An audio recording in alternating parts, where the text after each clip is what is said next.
and I'm going to have a look at doing this today in Lynn's garden. She's next to me in her straw French hat with one to share for me as well, which is nice because I forgot mine. And we're going to both have a go at this scene here somehow, just to get myself going again and get Lynn going again. Lovely big white daisies, which I've lost in my garden this year. Well, my paints have succeeded in going absolutely everywhere since because the paper was rather wet last night, but hopefully I can still see what I need there, even if they look rather fun. I'm going to have a go at this scene here then. First time over in France this summer. My garden's lost it this year. I'm too late, but it should be fun today.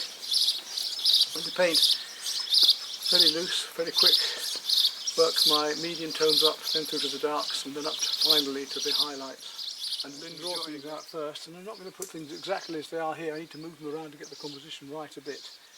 And then use the flat brushes to slab the colours in and just enjoy colour today. Oh, he's away. Blimey. I've never done this before, so I haven't got a clue what I'm doing. What I do then, first of all, is I take my hands and make, if you haven't got a square cut out of card, and make, the shape of your canvas and check each way what you'd like to have.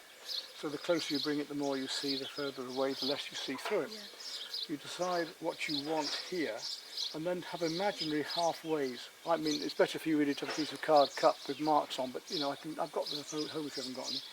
But do that, decide what you want, and then compare that to the canvas. So if I say, right, looking through that square now, that rectangle now, for me, those daisies would come halfway along my rectangle in my fingers. So I would go mark halfway there and put where they are. And just work out basic shapes of each lump of those plants as abstract shapes first of all, to get the composition right in your mind's eye on the canvas. Don't worry about the details of little flowers, just lumps of them. Make lumps of each of them to get a nice abstract pattern on here. Okay. When you've got that composition right, then what I'm going to do next is go into my background colours, not bothering about the light colours at all at the moment.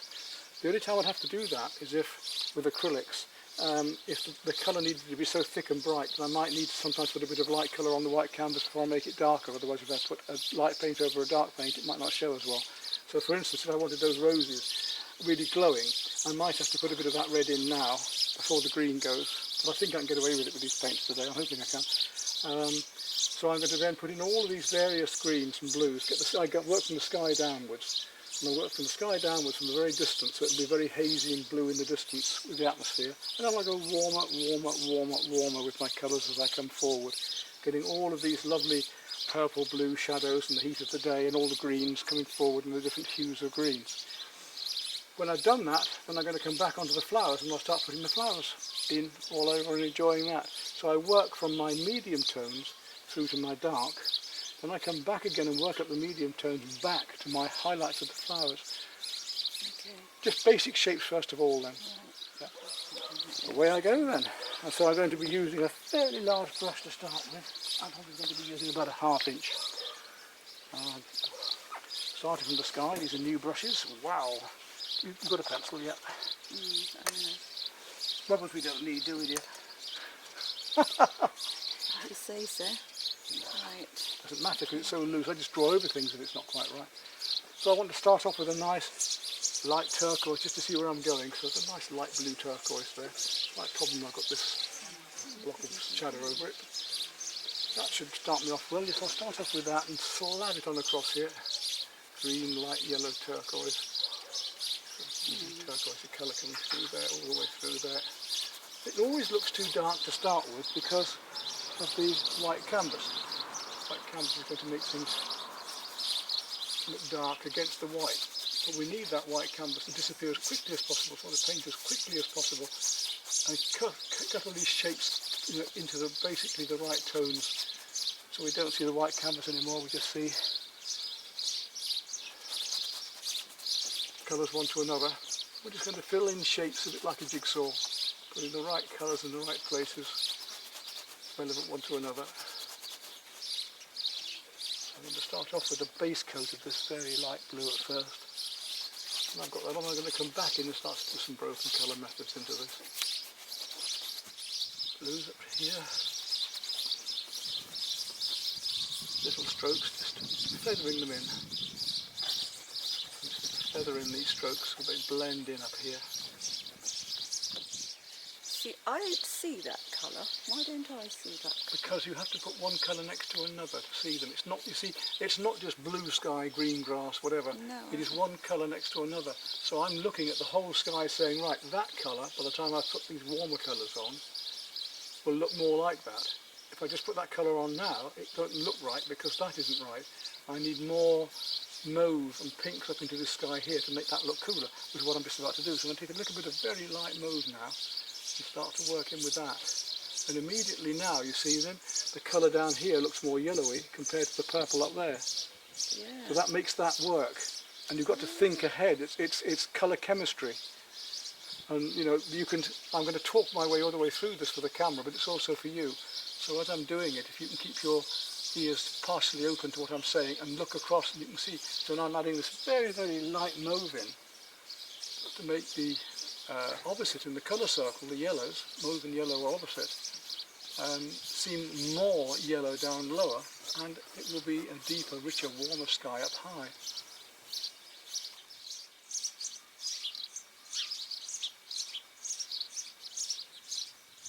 Yes, comparative with colours. If you just look at one spot, it doesn't work. You've got to be aware when you're doing a colour of the colours around it. So it's not just that blue sky looking at that blue sky, it's that blue sky compared to a blue down here. So when I come to do these very mauve lavenders, when I come to do the lavender down below here, the lavender in the sky will have to be softer than the lavender. This lavender's got to be quite strong here to make that seem softer. So it's comparative. Rough, smooth, light, dark, warm, cool. We're playing all of those all of the time, all the way through the picture. Smooth. And there's quite a lot of mauve going on in those. So I'm just going to come back in a minute and just make it a bit lighter over the top of these hills. We'll put a bit of that mauve in there from used in the hills. You get that glowing back there in the distance. So our distant hills now, about the right value and tonally. And then watch the different blues coming up into it. Quite strong colours because it's all comparative, so these colours will be stronger than the sky.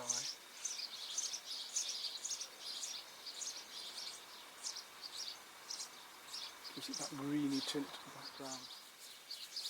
If I put darks on, I can put lights over the top with acrylics. It's one of the beauties of acrylic, that you can work both ways, which you can't do with watercolour, of course. Right up through there. Very, very quick. I can't. I mean, I haven't got the same. No, but you can follow what I'm doing if you like. You can see the colours I'm using. You can see them as I mix, you know, and just see that brushstrokes is another thing. That I'm using constantly little tickling brushstrokes like this. I'm hardly ever slabbing things on. I'm working up in my marks. My brushstrokes are nearly always about the object I'm painting, not copying it, but about it. So if I've got little fiddly bits here like that in long ways, I'll make a brushstroke like that. If I've got short marks together, I'll make brushstrokes like that, and so on. Yeah, It's always the brushstrokes always about, even in the sky, about what I'm painting.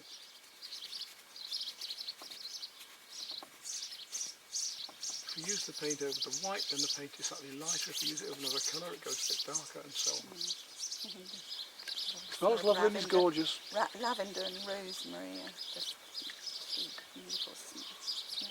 And tomato. Oh yes, I don't hang about. It's not. I'm not going to hold back for you to follow me. You'll have to try and just to keep up. Clearly. That's not going to help us with this great little shadow coming through here. Even marks like that, you see, cutting inland along the edge of the tree here, where I'm bringing the sky back in amongst the trees and bringing trees over sky and sky over trees and working these lights into darks and light sap green now on the top of that hedge, which is warmer than the greens I've got in the background, which are much bluer and much warmer green going on. As I come forward, I'll get warmer and into more detail as well.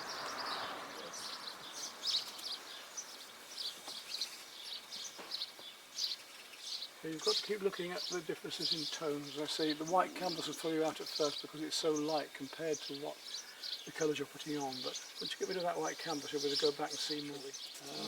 Don't worry too much about it. Just keep looking, but make quick assessments of, and just start making your marks far more about what you're painting than in detail.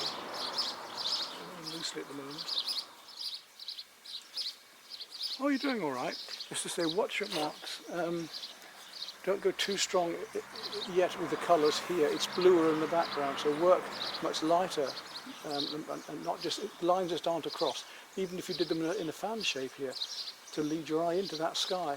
But, you know, it's all comparative. So try to keep the whole painting going, is what I'm saying. I mean, you see me working all over the canvas now. I'm not trying to finish one bit. If you just finish that bit in the distance and you don't, it has no relevance to the rest of the painting, it'll be wrong. You need to get some of this in all over, here and there and everywhere. It's like putting bits of a jigsaw together gradually to compare this to that. That's why I'm saying you've got very strong greens back here, but if you find you might need those greens down here, they'll be stronger down here than they are up there. It's much bluer and softer back there. So that's why I'm pushing in these very strong colours here now to start to feel. Give you these tips as we go along, and hopefully they'll make sense gradually as you do it. You know, it's just help Lynn to pull hers together a bit there and see how I'm showing her about using the darks, the tonal values, as well as the warms and cools and the shadows, and then suddenly we come out to doing the just a few of the lighter colours on top, just to show how they're going to work. The light's a bit more even on mine now for you to see. But I've got to do the same. I've got to get rid of all of these bits of white so I can see what I'm doing, which I can't do yet.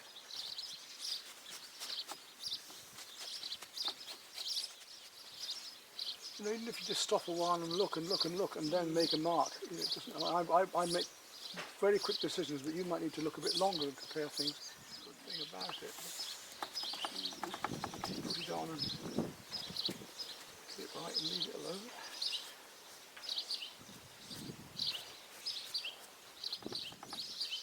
I finished my 2 articles. They accepted the first one and got it. They're really pleased with that.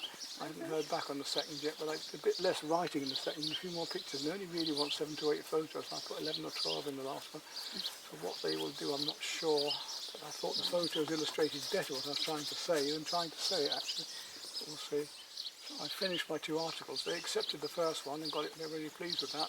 I haven't heard back on the second yet, but a bit less writing in the second, a few more pictures. And they only really want 7 to 8 photos. I put 11 or 12 in the last one. So what they will do, I'm not sure.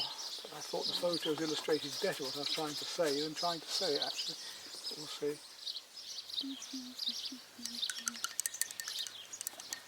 Oh, look at yours, it's lovely. It's just beautiful. I'm struggling to get there at the minute. I've lost, because I go across to yours, I've got to get myself back into it. I'm sorry. No, you're all right. I'm glad I've done yours. No, I mean, yours is better than mine. No, I couldn't. I just couldn't. No, but I hope you can see more now. Yeah. You've got plenty to enjoy putting your light colours on, haven't you now? Just You taking really my find time. these flower colours soon, you can, and all the other colours there. But say, really look for the differences in them. The different colours I've got on the palette there, because you've got such lovely colours to use today. But yes, you'll be on the stage of being able to find the flowers soon. Use a smaller, go down to a smaller brush and really enjoy that.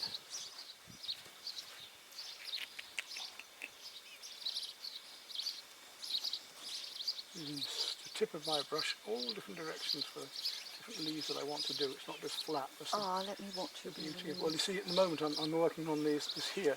I'm using the lavender. I'm using the tip of my brush with the lavender more here, rather than going across it. Like I've just done some. You might have done, yeah.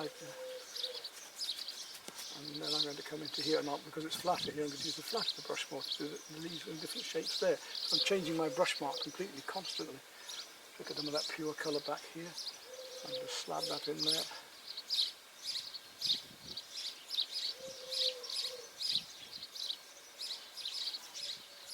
Strong, deep, warm and cool shadows down there now.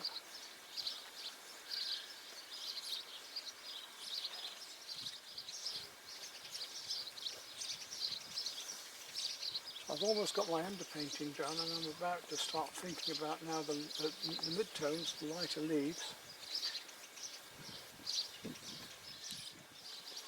But the same as yours, you can see now on mine what I meant about getting all the background values in first. So now I can start to work up the lighter leaves. So I'm going to go down a brush now. Just doing my lighter leaves over there.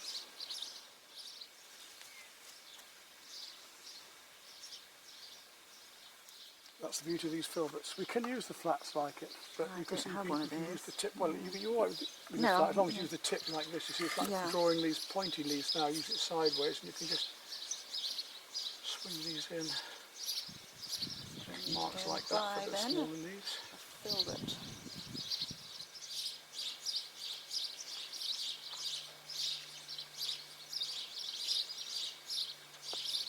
Hesca comes.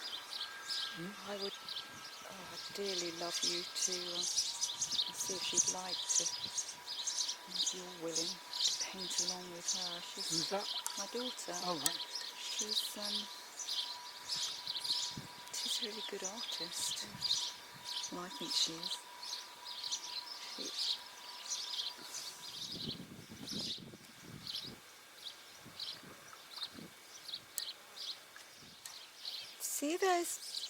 See the cherry tree and the tall plant that's just in front of it with that sort of orangey colour on it. How do I get that? How do I get that colour? Yeah, how do I get that colour? Well, it's not one colour, is it? It's light not, green, it's yellow, Yeah, and you can see what I've done there, and I'm going to put more green on yet, but I've taken that very orangey yellow there, look. this one. Yeah. Okay. Well, you won't need tons of it, you know, you'll need a little tip on the end of your brush for that job. Just neat, like that. Yeah, well, try it on the tips of it, put the light's gone, so it's difficult to judge right now, but yes, that's what it, and that and the greens with it. Yeah, it's comparative, you've got to say, is it a very warm yellow, is it a cool yellow, how does it compare to the other yellows around it? That's what I decided. But Look, a lovely bit of sunlight on that yes, over that's there absolutely right now, haven't we? Yeah, that's a lovely colour for the, I keep forgetting the lavender.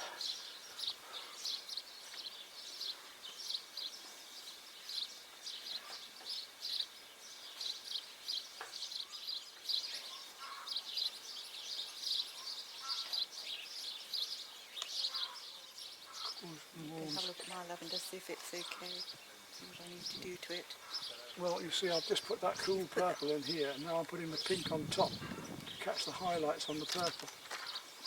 So I've done my mid-tone, now I'm going to my lighter ones. You see, just trying to get the texture tip of the brush. Roses aren't as simple as they look either. No.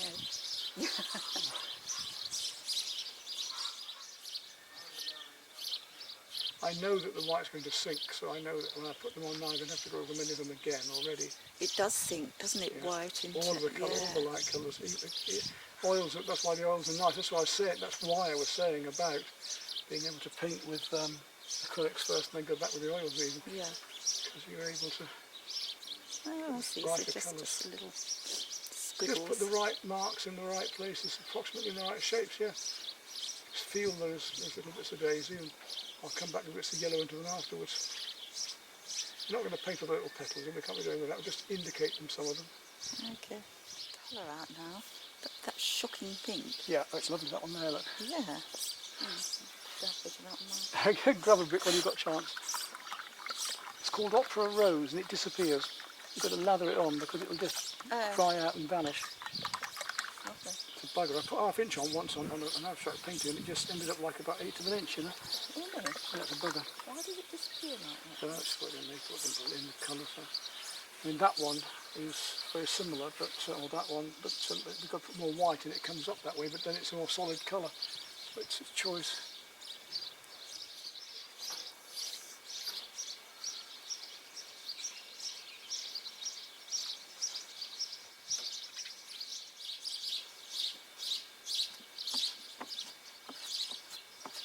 Bits of light blue sky reflecting on the leaves, giving a very light blue on many of the leaves.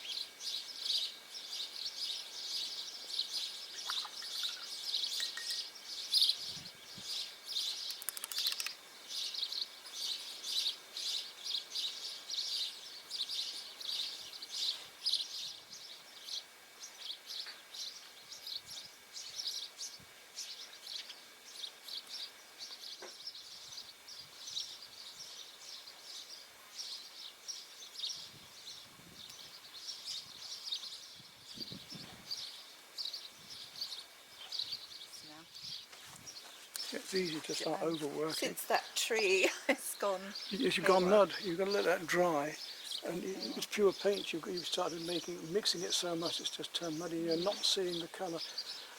You know, you look at that tree and you think there's darks and there's lights. You've got the darks here, and there's a bit more care with the tip of the brush, so you get those little leaves better. Those darks need to come down into here. All you need is to pick that out is the real darks. And just that turned on still. So, you know, just one area can make such a difference. I just worked on this in between here. These shapes that I'd lost here, and I didn't realise I'd lost them. You don't. There's no.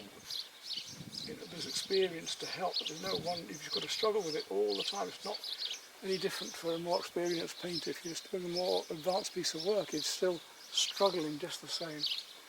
Doesn't stop.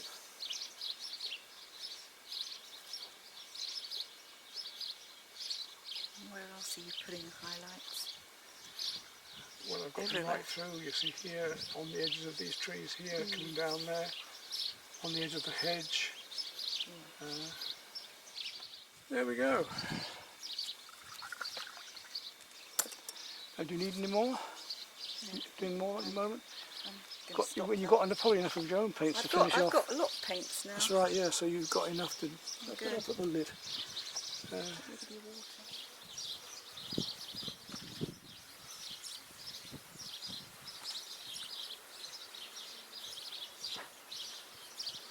And there we go. Today's effort. There we go. My first painting back in France, 2020. What's next, I wonder?